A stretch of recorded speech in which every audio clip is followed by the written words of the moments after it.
नमस्कार, आप देख रहे हैं प्राइम न्यूज। मैं हूं राजेश कुमार। बुलेटिन की शुरुआत बड़ी खबर के साथ करेंगे। लखनऊ से खबर है, जहां आम आदमी पार्टी के सांसद संजय सिंह ने अखिलेश यादव से मुलाकात की है और सपा कार्यालय में दोनों नेताओं के बीच मुलाकात हुई है।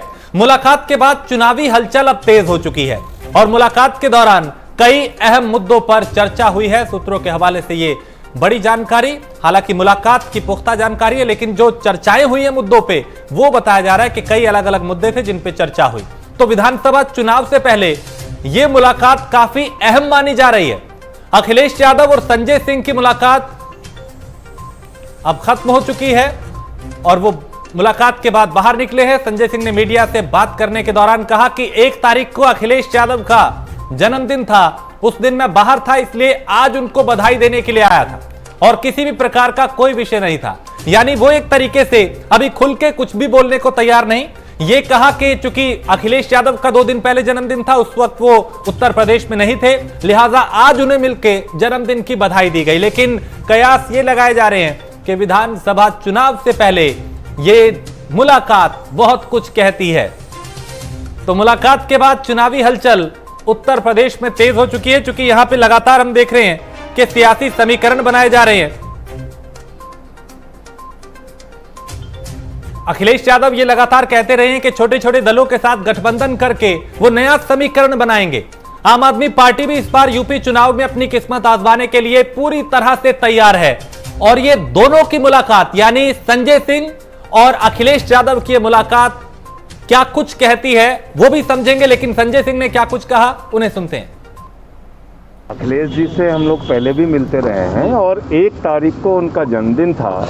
मैं उस दिन बाहर था, आज उनको विश करने के लिए यहाँ आया था। ये एक शिष्टाचार की मुलाकात थी, इसके और कोई मायने नहीं। आज जिला पंचायत का चुनाव हो रहा है। जिला पंचायत के चुनाव में निश्चित रूप से जो कुछ भी हुआ है उस पर भी बातचीत हुई। उत्तर प्रदेश में 25 जिला पंचायत अगर निर्विरोध हो रहे हैं तो ये सीधे सीधे जिला पंचायत अध्यक्ष के चुनाव को आदित्यनाथ जी की सरकार ने अपरहित किया है, यही कहा जा सकता है।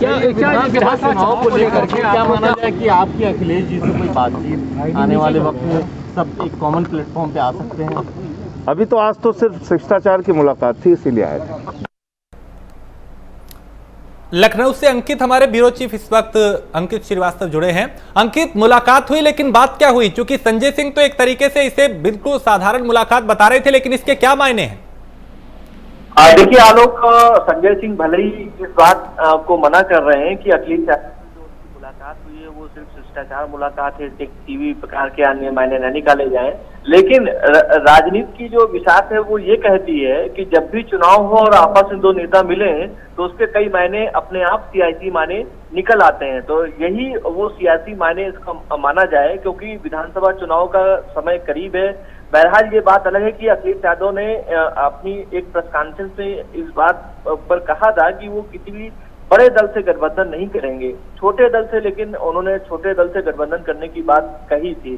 अब जब समाजवादी पार्टी की जब सरकार उत्तर प्रदेश में थी और मुख्यमंत्री के तौर पर अखिलेश यादव थे, तब उनसे जब पूछा गया था कि केजरीवाल की पार्टी चुनाव उत्तर प्रदेश में लड़ेगी, तब उन्होंने केजरीवाल का नाम ऐसा लगा कि वो पहली बार सुन रहे हैं।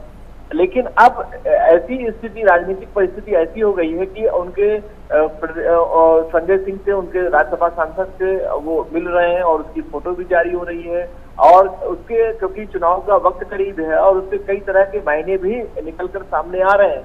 ऐसी बात कही जा रही है कि हो सकता है आने वाले समय में समाजवादी पार्टी और आम आदमी पार्टी का उत्तर प्रदेश में गठबंधन हो। क्योंकि अगर हम आम आदमी पार्टी की बात करें, आम आदमी पार्टी ने 2014 के लोकसभा चुनाव में भी अपने हाथ आजमाए थे। इसके अलावा 2017 के विधानसभा चुनाव में भी हाथ आजमाए थे। जब जिला पंचायत के जो सदस्यों को चुनाव हुए उसमें भी अपने प्रत्याशी को खड़ा किया था। अब 2022 के विधानसभा चुनाव में भी आम आदमी पार्टी प्रमुखता से चुनाव लड़ेगी और इस समय मुख्य विपक्ष नहीं है आम आदमी पार्टी, लेकिन जिस तरह से वो सरकार पर हमला करती है ऐसे में यही लग रहा है कि मुख्य विपक्षी पार्टी की भूमिका उत्तर प्रदेश में आम आदमी पार्टी ही निभा रही है। ऐसे में आज समाजवादी पार्टी के नेता से आम आदमी पार्टी के नेता ने मुलाकात की है, उससे अपने अलग तरीके के मायने निकल रहे हैं। और सबसे बड़ी बात है कि 2022 का विधानसभा चुनाव में अखिलेश जी कई बार कह चुके हैं कि झूठ की पार्टी नहीं चाहिए। भारतीय जनता पार्टी पर ट्वीट के माध्यम से कई बार हमले कर चुके हैं, लेकिन अभी जो आम आदमी पार्टी का संगठन विस्तार है वो पूरी तरह से नहीं हो पाया है। हो सकता है कि मुद्दों के साथ आम आदमी पार्टी समाजवादी पार्टी से गठबंधन कर ले, यानी अंकित कोई नया समीकरण बन सकता है। ये तस्वीर, ये मुलाकात इस तरफ इशारा कर रही है कि आने वाले वक्त में ऐसा हो सकता है कि एक नया समीकरण हमें उत्तर प्रदेश में दिखाई दे। बिल्कुल, निश्चित तौर से ये कोई ताज्जुब वाली बात नहीं होगी कि आम आदमी पार्टी और समाजवादी पार्टी और अन्य जो भागीदारी संकल्प बनाए उसके साथ अगर समाजवादी पार्टी उत्तर प्रदेश के विधानसभा चुनाव में उतरती है तो कोई नई बात नहीं होगी, क्योंकि अभी 2019 के लोकसभा चुनाव में जिस जो दल आमने सामने हुआ करते थे बसपा, उससे भी समाजवादी पार्टी ने गठबंधन किया था। बहरहाल नतीजे ज्यादा अच्छे नहीं रहे, समाजवादी पार्टी के पक्ष में ज्यादा अच्छे नतीजे नहीं रहे, लेकिन आने वाले भविष्य में 2022 के विधानसभा चुनाव में हो सकता है कि आम आदमी पार्टी समाजवादी पार्टी के साथ गठबंधन करे। और इसके अलावा जो भागीदारी संकल्प जो चल रही है, राजभर की पार्टी सुभाषपा हो गई या अन्य छोटे दल हो गए, हो सकता है वो भी समाजवादी पार्टी में आए। तो चुनाव के समय ये जो राजनीति जो होती है और जो राजनीतिक विचारक जो कहते हैं कि राजनीति में न कोई दोस्त होता है, न कोई दुश्मन होता है। और जब सत्ता की बात आती है तो सत्ता पाने के लिए दोस्त दुश्मन भी बन जाता है और दुश्मन बिल्कुल दोस्त भी हो जाता है। तो ऐसे में अगर आम आदमी पार्टी समाजवादी पार्टी के साथ चुनाव लड़ती है तो कोई चलिए, बिल्कुल अंकित, हमने कई बार ऐसे समीकरण बनते बिगड़ते देखे हैं। बहुत शुक्रिया अंकित जानकारी के लिए। हमारे साथ सुनील कौशिक इस वक्त वरिष्ठ पत्रकार जुड़े हैं। सुशील जी, ये मुलाकात क्या कहती है? संजय सिंह की और अखिलेश यादव की मुलाकात किस ओर इशारा कर रही है?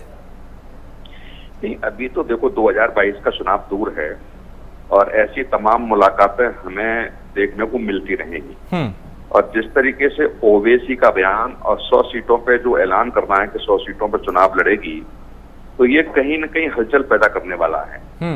और यदि हम बहुजन समाज पार्टी की बात करें या समाजवादी पार्टी की बात करें, दोनों का वोट बैंक लगभग मुस्लिम रहा है। मतलब बीजेपी के अपेक्षा तुलनात्मक अध्ययन हम करेंगे, यदि हम समाजवादी पार्टी के भी पीछे के दौर की बात करेंगे तो बाईएम इनके पास फॉर्मूला था, यादव और मुस्लिम।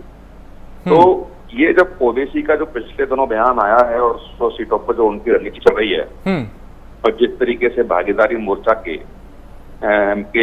नेताओं से जो मीटिंग ओवैसी की रही, तो निश्चित तौर से बड़े दलों को सोचने को मजबूत कर रहा है जी।